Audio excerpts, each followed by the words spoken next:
साहब प्लीज तशरीफ रखें जी। सेनेटर जावेद अब्बासी साहब प्लीज। बहुत शुक्रिया जनाब चेयरमैन, बहुत शुक्रिया। मुझे ये नहीं पता कि मुश्ताक साहब किस बात की तरफ निशानदेही कर रहे थे, लेकिन ये एक ऐसी कन्फ्यूजन पैदा हो गई है उनके साथ जुमला से कि शायद सेनेट के मेंबरान ने इस असना में कोई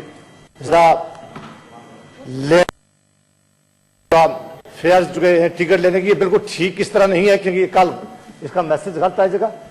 कुछ लोगों को जो अपने टिकट मिले उनके इस्तेमाल के तरीकाकार पर शायद उन्होंने उनके साथ बैठ की है, तो लिहाजा मेहरबानी करके ये कल जिस तरह आपने इंप्रेशन हुआ इस तरह कल ना जाए कि सेनेट के मेंबरान या मेंबर ऑफ पार्लियामेंट ने कल अपने टिकट बढ़ाने के लिए या टिकट ज्यादा लेने के लिए काम किया है। ऐसा बिल्कुल नहीं है। मेरा ख्याल है कि ये था कि उन्हें किस तरह इस्तेमाल करें उसके तरीकाकार पर उन्होंने बैठ के बात की है। ये कौन पेश कर रहा है?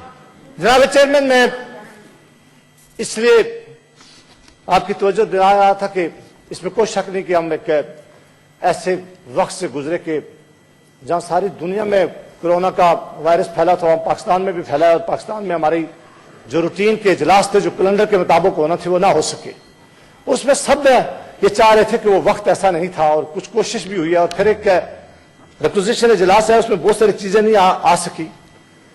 मैंने कुछ 7-8 एडजर्नमेंट मोशन दी हुई थी। ये बहुत इंपॉर्टेंट एडजर्नमेंट मोशन है, चूंकि मुख्तलिफ औकात में इजलास न होने की वजह से वो डिले हो गई है। मैं उन पर ज्यादा अब इंसिस्ट नहीं करूंगा, लेकिन 6-7 जो मैंने नई एडजर्नमेंट मोशन दी है, मेरी आपसे ये रिक्वेस्ट होगी कि आने वाले वो दिन है जिनमें 4-5 बहुत इंपॉर्टेंट इशू है। जनाब, एक कश्मीर का इशू है जिस पर हमें यहाँ डिस्कशन करनी चाहिए, उसमें मेरी एडजर्नमेंट मोशन आई हुई है, उस पर डिस्कशन कराएं। कोरोना वायरस पे यहाँ जो लोकेस्ट जो फसलों को तबाह कर रही है, इसमें जनाब चेयरमैन PIA का जहाज पेश हुआ है, इस पे हमें यहाँ डिस्कशन करनी चाहिए। और सबसे ज्यादा यहाँ कहा गया था कि रेवेन्यू बजट आने वाला है, बजट बिल्कुल सर पे। अब रेवेन्यू टारगेट इन्होंने रखा था कि हम ये इतना बड़ा टारगेट अचीव करेंगे जो इस हमारे पास लेके आए थे। वो डॉक्यूमेंट हमारे पास आया था पिछली बजट के साथ और इन्होंने कहा था कि नया टारगेट हम अचीव करेंगे। हम जानना चाहेंगे नई बजट के पहले कि क्या वो टारगेट आपने अचीव किया, वो टारगेट कितना रेवेन्यू डिपार्टमेंट ने और आपके डिपार्टमेंट ने अचीव किया, क्योंकि आपने तो बड़े फिगर बताए थे हमें, आपने बड़ी बता साहब इसको हमने कमिंग वीक में लगा दूंगा कि आपका एडजर्नमेंट मोशन ये जो रेवेन्यू एक दिन के हवाले से भी लगा दे सर, ये सारी बातें थे। और अगर आज कोई एक है क्योंकि इस तरह ये जो PIA के जहाज का क्रैश हुआ ये भी बड़ा इंपॉर्टेंट है, इस पे जो फसलें तबाह हो रही हैं, कोरोना वायरस है और कश्मीर के इशू पे भी जनाब मैं चाहूंगा कि जो एडजर्नमेंट है जनाब वो एक दफा आप एक एडजर्नमेंट मेरी लगाएं ताकि लगाएंगे जी, बात करें जी।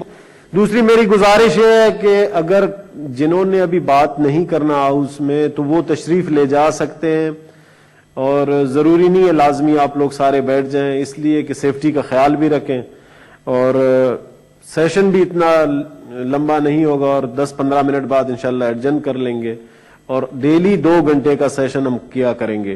तो इसलिए कोई जल्दी नहीं है, सेशन चलता रहेगा, सबको मौका मिलेगा इंशाल्लाह। जब उन्होंने स्पीच करनी है सेक्रेटेरिएट को अपना नाम दे दें ताकि मुझे पता चल सके जी। Thank you ji.